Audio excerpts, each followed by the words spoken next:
Welcome back to the most professional StarCraft 2 with the fastest player out there, averaging over 600 actions per minute, the former world champion in the blue. It's Reynor, up against the most creative Terran, and my personal favorite, the Admiral. It's GuMiho, a best-of-3 Terran versus Zerg showdown. And I don't have any fancy intro mapped out, I just have high hopes for this particular match. Just like I have high hopes for you smashing that like button. Maybe even subscribing. And Jimmy, what are we at? No cringing. 1,507 likes on this video, on this cast, and I'll cast another one. And while these two are still playing, I'll probably do it anyways. But thank you for watching. Hopefully, you've had a good day so far. And hopefully it's about to get just a little bit better. GuMiho, what are you doing? GuMiho proxies a Rax at his own base. Okay, that's pushing it a little far. But he's going to be skipping the reactor factory phase in order to, I assume, as he cooks up the tech lab for what is very likely to be a starport. Small chance of factory, but as the Reaper comes across. A slight gamble, because if he's up against a mass Zergling sort of opener, obviously the Zerg rush is dangerous, but that is incredibly unlikely on this map and at this level. A starport with a tech lab rush. Dare I whisper? Of the fleet?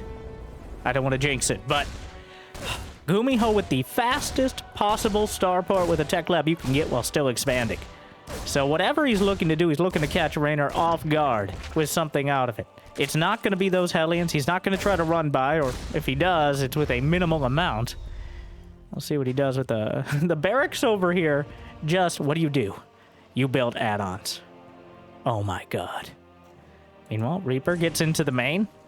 Did he get a full scout? I think he saw there were no drones mining gas, and he saw that there was no speed researching. So that combined with the third base timing, GuMiho already knows this is a full eco, no gas, all drones, no brakes sort of build. And, I'm not disappointed. I'm just not as excited as I would have been, but I'm still excited, let's be clear, for the quickest cloaked banshee rush. Now, a lot of these timings, you've seen the same build from Terrans however many dozens of times. No matter how many times we clickbait a new exciting strategy, at best it's a slight variant of the old one. Alright, maybe they painted it a different shade of blue or something. Like cerulean, or azure, or teal, which is actually significantly different. But I digress. Now this is something else entirely. This is like sapphire here, or something like... What am I doing? Naming Pokemon versions? Moving on. But this Banshee is going to be coming in about 20-30 seconds earlier than usual, as rarely do you have the starport of the tech lab quite that quickly, because you're getting the reactor, and you don't build the tech lab always on the... The point being, Reynor may not have detection. In fact, we already know he does not have a spore. He's just now getting the lair. So the Banshee will come as a unfortunate surprise, and is slightly out of vision range of the Overlord, so there's no warning. Now he's building the spores. The queens get pushed out of the way, but distracted, most importantly. Not that they can do anything about this Banshee. It's going to get some free time on the drones, and GuMiho has succeeded. He gets in, kills drones, forces spores, and there's no counter damage. There's nothing happening on GuMiho's side of the map. He's building his third command center on location. But he is going into bio behind. It's going to be double engineering bay, double barracks. An interesting choice considering he already has 3 bases and cloaked banshees lined up. But GuMiho with a production explosion behind. And you might be like, well, Reynor took some drone damage. He wasn't mining. The queens, they were a bit out of position. No, he's got 60 drones. The downside of kind of skipping the Hellion phase and relying on a single banshee to get this damage. The Zerg, what? Yes, I can't move that. Well, Reynor, making sure he can, control his units.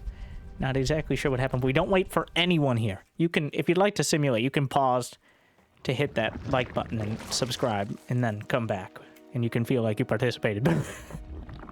This is all happening. There was no pause. We would have seen resumed. So they're just typing it out while playing. Why not? The double Banshee coming in. It doesn't look like Reynor's struggling to control. He just didn't have any options for it. The queen's moving around. And Susan, why do they get to fly? Remember back before the war, we used to be... Shut up, Brenda. Shut up. We're not talking about that. It's too painful. Just, sorry, The Banshee's still finding damage as Reynor gliding by with some drones. 6 more kills. 1 Banshee, a strong gust of wind away from death, but we'll make it back home. Reynor's still climbing upwards in the drone count, though. He's going to be above 80 momentarily. So this has been barely a speed bump economically. But behind it, what it's really done is open up the map. Make it so Reynor will have no chance of coming across before GuMiho has his production online. And, well, online it is. As right now we're looking at a full 5 racks, double upgrades. One is about to finish. GuMiho lining up a pretty... Well, that's maybe too many medevacs here, but never stingy on those starport units as GuMiho. Well, 1 about to complete. The roaches are moving into position to deal with it. This is clearly not going to be a deadly move, but wait, did Reynor hardwall? He's trapped in a prison of his own design. He hardwalled off. The drones are cursing his architectural decisions now, and the spore crawler is taken out as GuMiho, using Reynor's own setup against him. Only kills 5 drones, but again, GuMiho's able to keep him busy. Gonna kill another Overlord. Reynor is building up a lot of momentum. Yes, it is Zerg's lot in life to be cyberbullied for the first, well, most of the game, but eventually he can strike base. He's just going straight for the Evo Chamber. The Queen's the transfuses. Okay. Now here's the dilemma. Maybe you just let the Evo Chamber die. No, you can take down the rocks. I think that was a thought process. Well, that was a sentence. Barely. Unfortunately. But the thought process was, I can take down the rocks, so I can just hardwall off, and then the Hellions won't be nearly as annoying. But I'm not entirely sure that came to pass, and now GuMiho going to be hitting that location again. The Overseer came through and saw everything GuMiho had back at home. He knows this is going to be a full-on bio push. There's 2 factories now, pumping out siege tanks, of course. 3 more barracks on the way. Lurker Den. Hive, nearly completed. GuMiho just goes up the ramp. He might be able to pick this off. Those are very quick infestors. Fungals come out, but the medevacs help heal through it. 1 siege tank on the back line, still shelling. But the Marines are thinned out just enough. The Queen's looking to knock down the medevacs, but not a single one will be taken out of the sky. They're badly bruised, but they'll be able to head back home. And now Reynor finally going to set his sights on GuMiho's side of the map. Nearly 10 minutes in. Decides not to commit as he does not have any Vipers. Correct? Yes. No Vipers. Hydras are just now filling out their upgrades. Lurker range, Zergling speed, Hydra speed, all on the way simultaneously. So those are very important things to have.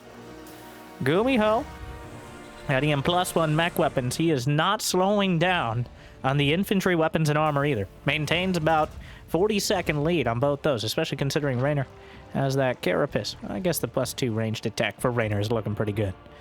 But the creep is really starting to spread across. The infestors are still intact and are quite an existential threat to large groups of Marines. GuMiho is much more of an ideas player as opposed to pinpoint micro, though sometimes he has some of the best micro in the business. But he doesn't rely on it. He doesn't need to have perfect Marine splits in order to achieve victory. Instead, the strategic command of the game is oftentimes enough. But Reynor, on the other hand, is one of the fastest out there. And as soon as you give him any sort of space on the map, he's going to take full advantage of it. And there's a lot of space right now on this, the biggest map in the map pool. As the creep continues to spread, Reynor's maxed out with 2,100, 600 in the bank. Adrenal glands on the way, baneling nest. What is this? We're just going to like direct strike mode where you just buy everything. And the next wave will have almost full tech. The map is just so massive. Neither of them want to risk a full-on engagement before they have that late game tech. Now, very noticeably, no Vipers. Corrosive bile, very stressful. And 3 more starports on the way, which certainly gives an indicator as to why GuMiho is building a fusion. Corps! Calling in the fleet. A battlecruiser. Don't you dare go Liberators on me, GuMiho. This has to be battlecruisers. He's getting the mech armor. He's decided instead of the things GuMiho will do to avoid the mass ghost army.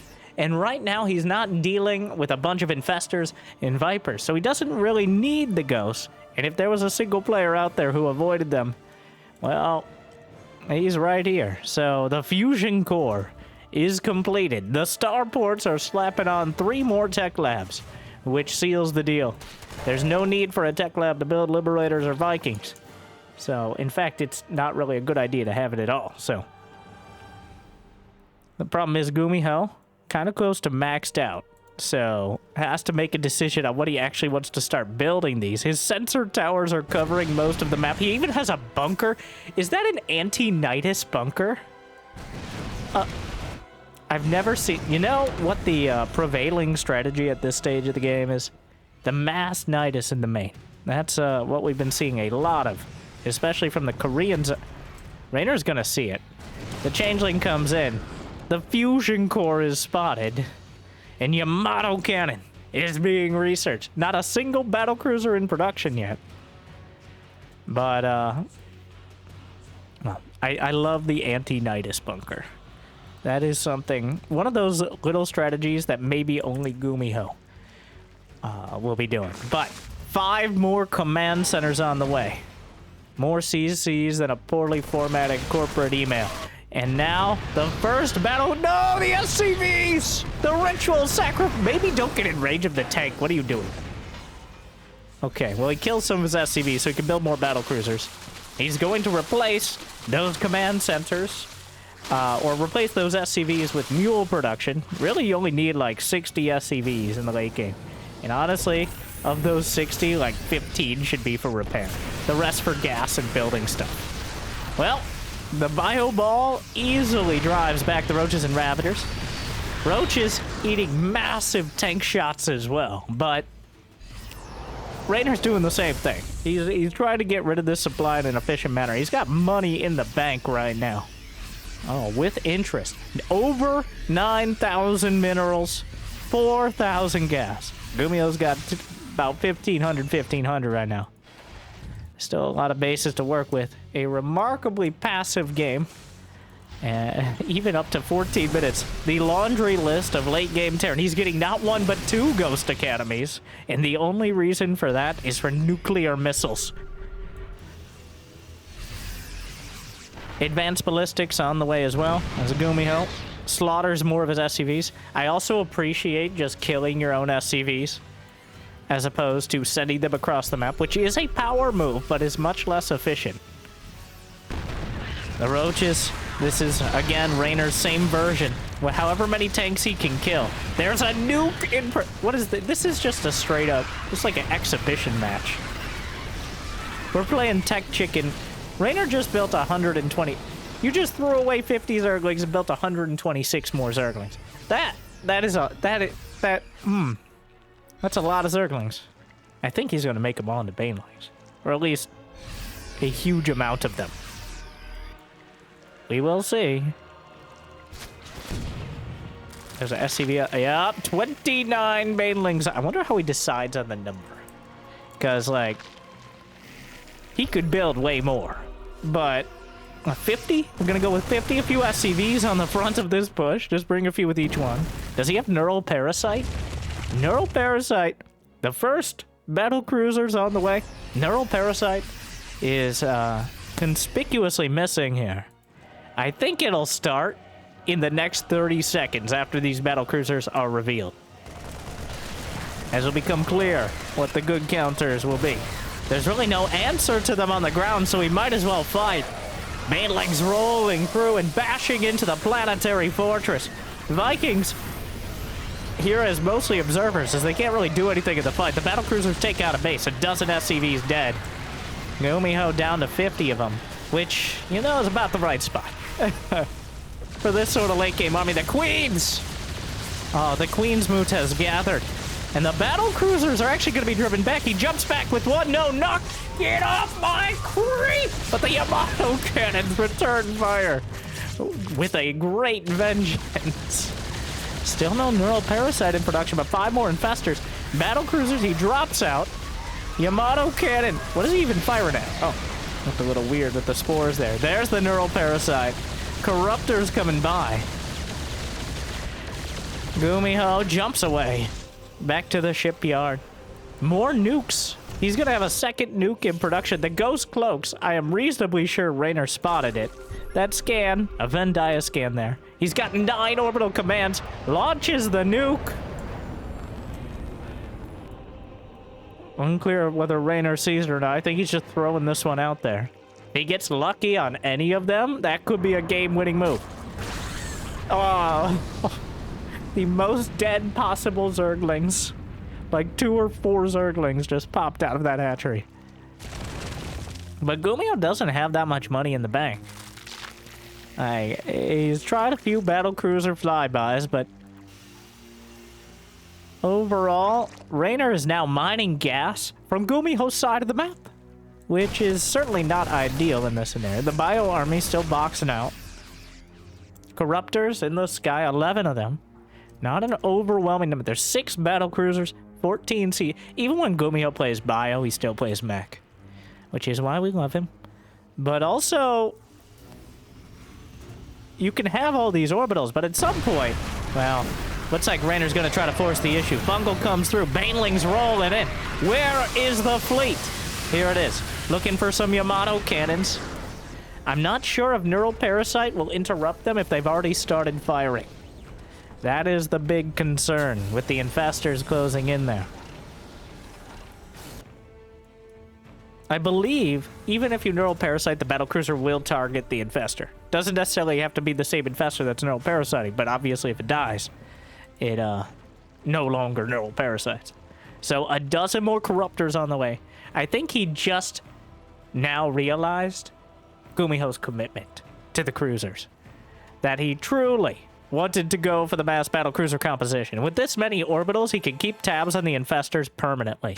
It only takes 5 orbitals to always have a scan the broadside. Well, actually the exact opposite of a broadside, but it sounds cooler if I say it like that. A fusillade of Yamato cannons will take out the hatchery. The Corruptors, I'm not sure if lifting is better, but command center will be knocked out of the sky. The Battlecruisers are still off cosplaying as actual ships as opposed to spaceships, making sure that infestors can't grab them from anywhere. Caduceus reactor. More Battlecruisers and ghosts are on the way. He has 2 nukes as well. But so far, GuMiho drops the Mule Hammer. The incomes have been relatively even, but Reynor has been mining from much, well, income advantage doesn't show you how much more gas. Also, part of it is GuMiho's army is incredibly expensive. 1,400 more gas than Reynor here, which explains some of the difference. Nuclear launch detected. He wants that spore crawler dead, but I think Reynor spotted it. Oh no, that ghost about to be ripped apart. Will the nuke land anyway? Flies off into the sunset. The infestors. GuMiho. At this point, you just need to scan the infestors at all times. So once you find it, oh, he spots. Well, thank you. Stop listening to the cast in the future. The fleet still working over. Another scan spots the main army. Trying to line up some snipes. Actually saved a couple ghost Vikings were on the ground. Hydra lunge. Not sure that, I guess he's EMPing overseers. The Battlecruisers still, once again, you are spaceships, not, I was gonna say waterships, but that sounded very dumb. But it's exactly the same thing as saying spaceships, so. Words are weird.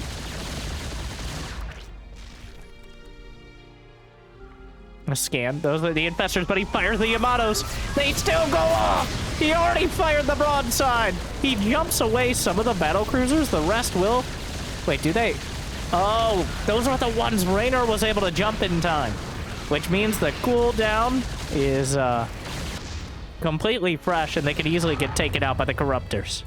But GuMiho, that answers my question. I was reasonably certain that was the case, but GuMiho now building 9 SCVs at a time. Still has 9 orbitals to do so. It appears he doesn't have the planetaries hotkeyed in with him, but he doesn't have any minerals. Like, literally no minerals. He's broke. Reynor can't max out because he lost multiple overseers. The Corruptors looking for the Battlecruisers. The Battlecruisers mostly don't have Yamato. I think a couple are ready. But a bit of an awkward fight. Looks like he's just going to knock out some more of the fleet.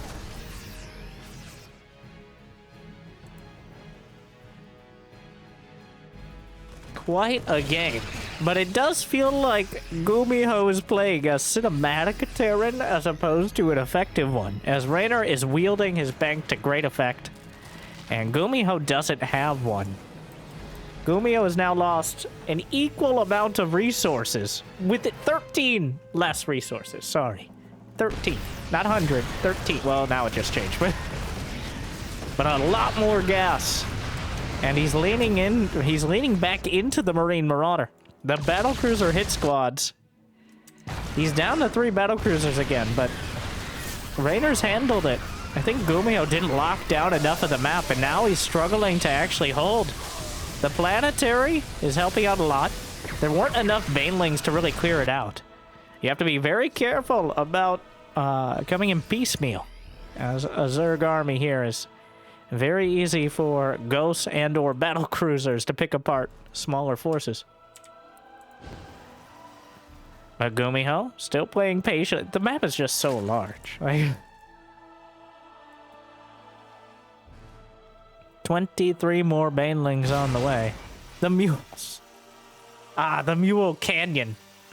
As GuMiho just dropped an entire contingent of them in the bottom left corner and still has some mining as well. Reynor has lost 500 Zerglings. That's not even counting any Banes. Just kind of casually throughout this. There's a whole bunch of bio. GuMiho back to the mass bio sort of strategy. Trying to exploit the fact there's so many Corruptors. I don't know where the Battlecruisers ended up. Oh my, once again, you're not real ships! They're just sitting in the corner. Not the most enthralling Battlecruiser game, I will say, but the Hydras and Banelings rolling in the center. Everything in the air is knocked out of it by the Corruptors, which are now maxed out. Reynor has 33333 upgrades. So, which upgrades does he have? Yes, is the answer. The Orbital Command, he dashes back in, knocks it out, down to only 7 of them. The Battlecruiser's coming in again. Reynor has already run with the drones. Probably could burrow them as well. Another drop. Well, this drop actually took out the base of the top right. Reynor's starting to run out of bases, and GuMiho is some of the most flexible options here. He has so many orbital commands. The Battlecruisers jump to the opposite corner, a nuke down the center, and he's nuking to support the main army. But here comes Reynor. Will he target the Overseer to make sure the nuke lands? Or will it matter? Well, it's just going to clear some creep tubers, so not entirely convinced. GuMiho having a tough time landing anything here. As Reynor still has money in the bank, but it's starting to dwindle a bit. Caustic Spray, stims to defend, lifts back up. The Corruptors, of course, can hit it there.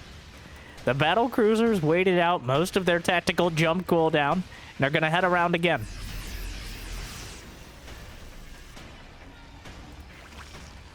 GuMiho, though, struggle. Oh, a finishing move of Lurkers. He's going to try to end it. If this doesn't do it, then maybe GuMiho can grind back into it. But it's... Oh no, the Battlecruisers are still 15 seconds off the jump. The Zerglings are coming in. The Oh my god. Oh, the Lurkers just misted the Marines. Oh, in the bite-sized pieces. And, well, unfortunately, GuMiho never really got the momentum. And now, all he has are 2 Gs, as Reynor, a decisive victory in game number 1. Sure, The Battlecruisers were scary, but I think Reynor just had so much of the map by the time they came out that there wasn't much for GuMiho to do. He never really put the pressure on before. Also, the fact they were scouted effectively immediately. Not ideal, obviously, for those Battlecruisers. As we go into Game 2 on ley lines. As Reynor showing, so I think that's a little cathartic. Because if you remember back, I believe it was earlier last year, where Reynor participated in GSL, and GuMiho beat him with a mass Battlecruiser late game style. And then Reynor submitted it to Hearthstone's Is It Imba or Do I Suck? To which, inconclusive, I think, but it certainly looked incredibly powerful. Of course, I think the map was a little more suited to it. Somewhat paradoxically, well, Battlecruisers are very good, honestly, on the largest maps, I would say, most of the time, but he wasn't able to capitalize. Medium to large, fun-sized maps are where they're best, where they can really use the tactical jump, but you can follow up any damage they've done quickly. It's just, it takes an entire supply line just to get across the map of King's Cove. It's literally the largest, and it's not even close. Our other older maps are also quite massive, but we can't model all the maps after your mother. 2-Rax Reaper. It's an older build, but it checks out. I haven't actually seen very many players. I don't think I've seen a single player on the new patch where queens are a little more costly, but hatcheries a little cheaper. 25 more minerals for queens. Inflation hits everyone. Queenflation. But the hatcheries get a slight discount as a small counter token. Definitely more of a nerf than a buff, but I don't know if that factors into the popularity or lack thereof of the Reaper build. But we'll see. GuMiho going to open up at the 2-Rax. This map has multiple jump locations, though one of them is quite vulnerable. You can also jump up to the lip of the high ground as well, so very helpful overall.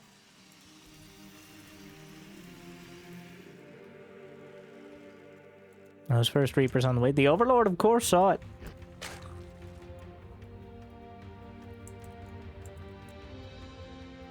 He is going to be looking. And how does Reynor handle it, is the question. Usually, Zergling speed.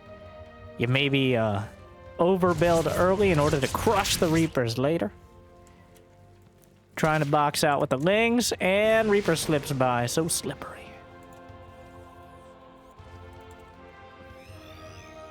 And now, a second Reaper. Hello, sir! This is a message from the Hatchery Owners Association. We'd like to make a formal... Brenda, what are you talking to the Reapers again? Shut up, Susan! We'd like to make... We don't like your kind around here. So please, respectfully, get the... Don't get us demonetized again, Brenda. But... Sorry. I'm blacked out. So, the add-ons on the way. 4 Reapers. Reynor at... Not lost a single Zergling, but he's going for the all-out Bane Bust. Do or die. Well, it's not really do or die, but if he doesn't get the damage done, he's way behind. Thing is, what does GuMiho even have? Well, he's got 4 Reapers, obviously. Past that, he's gonna have a few Marines.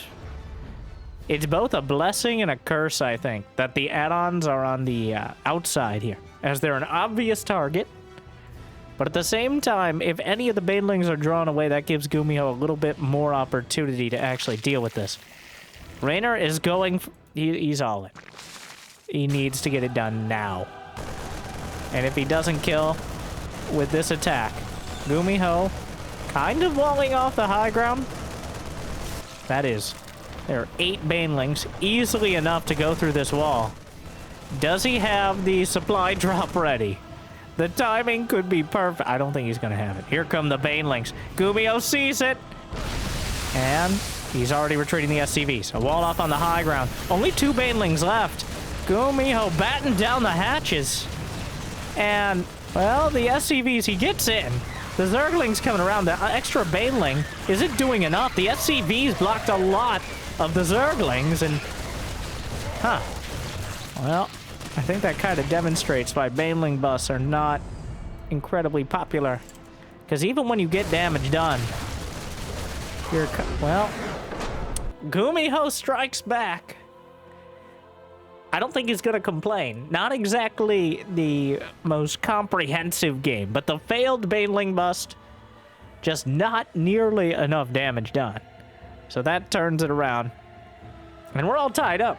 Reynor had to work for almost half an hour for his victory, and GuMiho had to slap down a depot for his, but here we are. We're going to match point already. Game 3 will be on Whispers of Gold.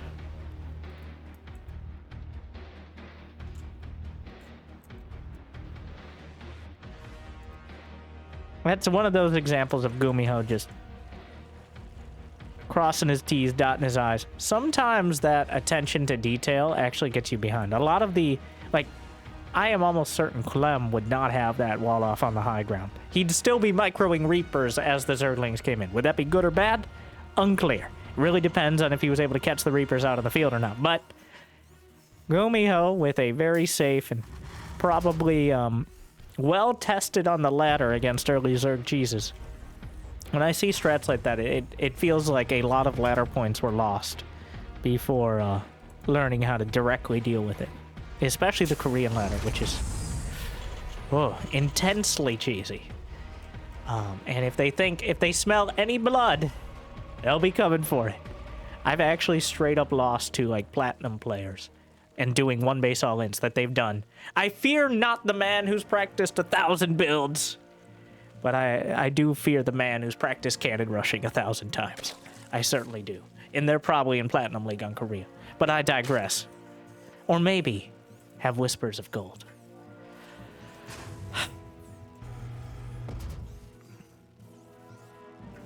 Reynor, not too surprising you went for the quick victory, and it very well could have worked out. It isn't just a throwaway, but he was very, very committed. That is the thing about early Zerg pressure, quote-unquote pressure. You need to do critical damage against the Terran. You need to kill, you need to bring them below their starting SCV count mostly. Otherwise, the mules mean they effectively have more mining than you. So you're very, very all in. Very justified. Just to be clear, I know I can be patronizing, condescending. That means talking down to people. But for those of you, I know there are a few out there that aren't as well-versed in StarCraft. The reason Reynor left the game despite still having bases and economy is there simply... he cannot recover. GuMiho simply has to put together either like an early medevac push or a siege tank timing. There is a less than 2% chance that Reynor can come back from that. He simply does not have the economy nor the tools. Unlike the game before, where he took all that economic damage and bounced back easy. It was a very different part of the game. So, I think entirely... I've seen a few questionable GGs, especially out of Reynor as well, but that was certainly not one of them. He is very, very far behind at that point.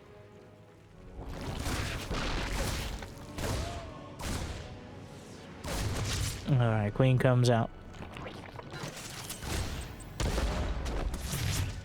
Reaper. Dancing. Not finding.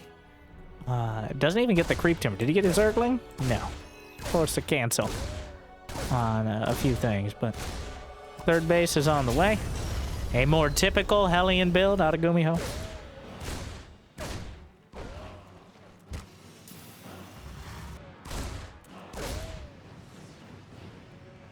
And poking onto the creep.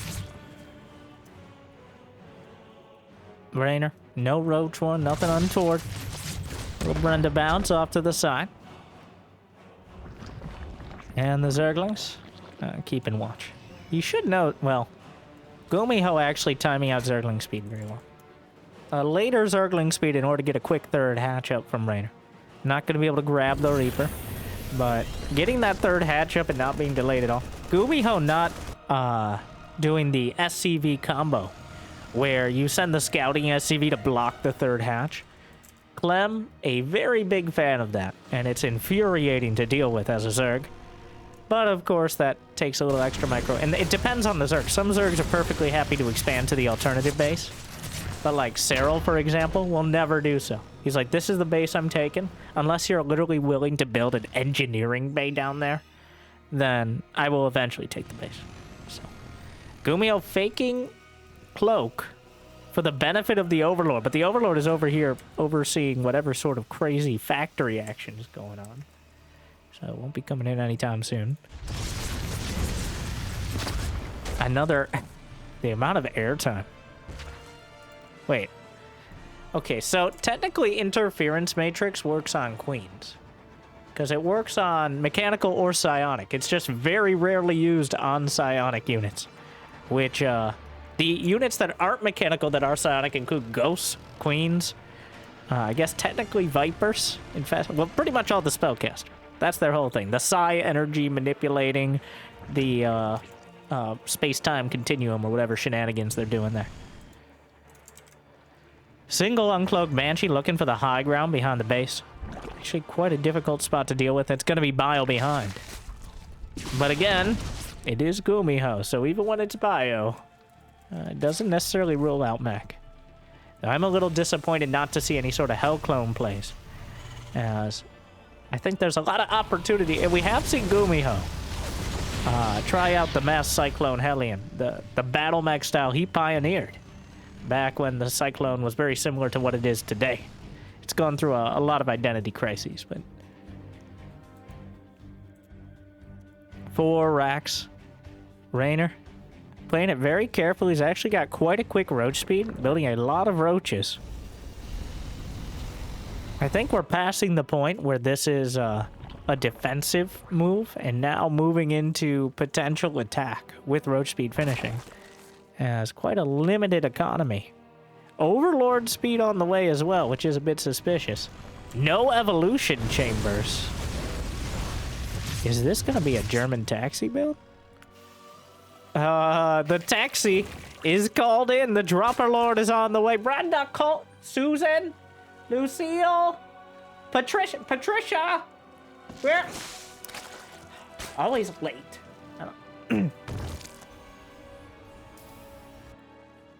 Well, technically the Overlord is still slower than the Queens for now, so... But might as well get things warmed up in there. The Dropper Lord on the way. This is to deal with potential Banshees. The thing is, there's only the one Banshee out of GuMiho, and actually right now, he's walking out onto the map with the Marines, which could end disastrously. The Raven is out on the field. The Dropper Lord is on the way. The Queen's Mobile. And the Siege Tank is on the high ground. GuMiho in a very uncomfortable position. Slaps down a couple auto turrets. Those will be incredibly helpful. No armory yet, so that means no Hellbats. The Zerglings get on top of the Siege Tank, and the Hellions will roast them in time. And the Marines, with their stim, 19 SCVs dead, will take down the first Siege Tank. A second one comes up just in time. But GuMiho getting hit before he finishes 1-1. He doesn't even have combat shield on the way. So the Zerg are knocking on the door, and GuMiho is hurting to find an answer.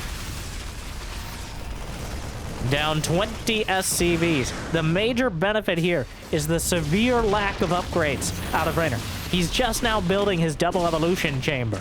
So GuMiho has a 2 upgrade advantage, which means if he has a comparable amount of Marine and maybe Marauder supply on the field, he can compete with the Roaches and Ravagers. But right now it's a numbers game, and quantity has a quality all its own. The Banshee chasing down the Ravagers. GuMiho took heavy but not critical damage. The Raven is still alive. Reynor did not have that many drones behind, but the Raven is taken down. Nevermore, say the Queens. The Marines stimming forward. He's leaning on that upgrade advantage. If he had combat shield done, it'd be so much better. But still doing quite well in this fight. Has to dodge back. The corrosive bow is still dangerous. Double medevac loaded up. Zerglings, the wall was torn asunder. But the Zerglings get caught on the Chew Toy Depot, serving its exact purpose. Banshee coming in. 78 drones for Reynor. Just exploding exploded economically. He knows GuMiho is struggling to get back on his feet, so Reynor is building so many more of his own. Dozens more Zerglings, another Dropper Lord on the way. You could just drop into the main. +1 melee attacking Carapace in production. Interesting, but not surprising choice. Baneling Nest is on the way. Infestation Pit.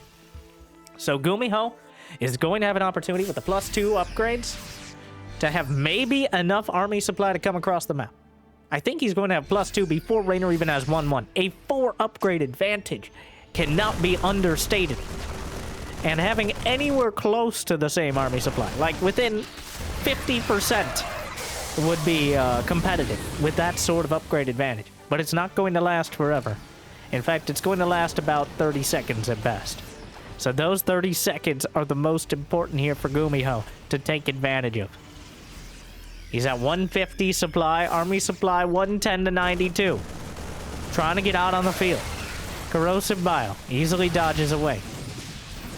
He's really trying to be out there. The moment 2-2 finishes, he's going to want to pick a fight. At this point, he's just expecting Reynor to have those upgrades. But a Zergling drop is coming in towards the main. +2 weapons is done. +2 armor as well. A drop in the natural. A drop in the main. But GuMiho must go forward. He does not have time to waste cleaning this up. I don't know how much cleanup there can even be done. The 1-1 upgrades are finishing. Reynor has successfully distracted GuMiho for long enough. Oh no, he shoots down his own, I think, medevac. GuMiho's army is almost exactly the same supply. Baneling speed is about to complete. He still has a full 2 upgrade advantage, so that is sizable. And the army supplies as well. But Reynor comes in from both sides, and GuMiho is not in position to mitigate those banelings. A lot of big hits from the Banes. 30 supply advantage to the Italian Stallion, but more Marines are coming up. The banelings are ground down. Corrosive Bile misses the mark. We've got a Viper on the way. Reynor went straight up to Hive. Guns down a couple more Queens. There's very limited anti-air. The baneling's complete. Heads into the main. Reinforcing Marines could get cut off. The Spore Crawlers are pretty much what's left of the anti-air. A single tank is out on the field. As GuMiho's last gambit. He needs more damage. He's just thinking about the spawning pool, but loses even more to the banelings. I don't think that was critical damage, but it certainly didn't help. GuMiho forced back yet again. Reynor already started rebuilding a spawning pool. At this stage, killing that. No adrenal glands, but it's not like he was researching it. +3 weapons is on the way for GuMiho. Whereas Reynor is looking at, he just started +2 Carapace. That is a pretty severe upgrade disadvantage. GuMiho still at 60 SCVs. He's pumping out 5 Marauders and 6 Marines at a time. The fact he has 5 Tech Lab Barracks is already quite notable. Adding some Liberators in makes sense. He already has 9 Medevacs, which is about the max you ever want, even without Caduceus Reactor. Reynor clearly feeling the pressure as he's trying. He's so low on the upgrades. He's just focused entirely on this unit composition. He wants to max out and crush. So far, GuMiho has not had perfect Marine splits, so the Banelings have been able to close the distance. A Liberator looking for an opportunity. The Queen sieging, well, dealing with it in time. Another Liberator.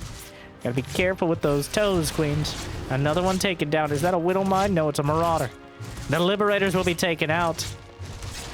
+3 weapons is about to complete for GuMiho.